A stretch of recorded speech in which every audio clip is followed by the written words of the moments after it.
Welcome to this masterclass on investing market psychology and navigating uncertainty, inspired by the insights of legendary investor Howard Marks. Section 1. The role of psychology.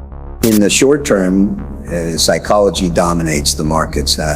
Fundamentals take a back seat when emotions take over. Think about bubbles. They aren't just about rising prices. They're moments of collective irrationality.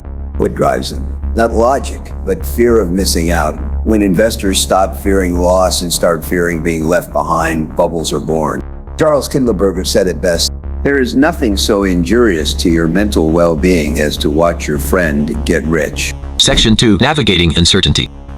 So, how do we invest in uncertain times? Focus on fundamentals. Choose companies with real growth potential and solid debt repayment capacity. Forget the noise. Don't chase headlines. Alternative investments can help diversify your portfolio, but every decision must be rooted in logic, not emotion.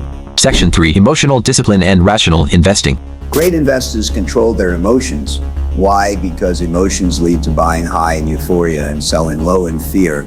Don't be that investor. Discipline matters more than excitement. You cannot be a successful investor if you're ruled by your emotions.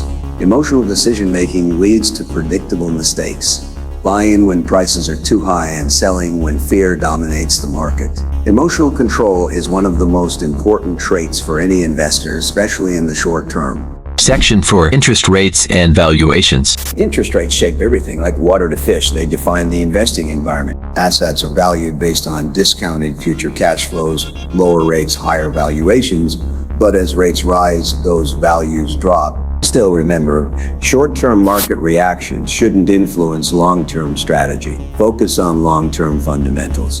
Insanity is doing the same thing over and over and expecting a different result. Albert Einstein. We can't expect the same strategies to work in different environments. What thrived in low rates may underperform when rates are high. Adapt. Section 5. Asset allocation and risk.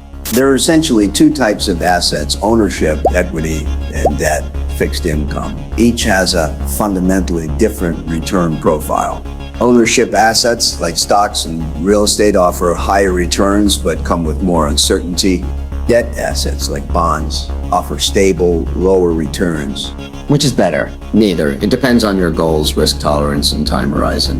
The smart move? Diversify. A balanced mix of ownership and lending assets can help you optimize both stability and return. Section 6. Today's market outlook. Today, equity risk premiums are historically low. Stocks aren't automatically a bargain just because they've done well in the past. Ask yourself what returns are likely from today's prices. That assessment is essential to avoid overestimating potential returns in a changed environment. Section 7. Credit and systemic risk. Many companies build debt structures assuming low interest rates would last forever. Now, with higher rates, some won't survive. Private credit? It's broad and complex, but not likely a systemic risk. Still, it matters whether managers kept high standards during the private credit boom.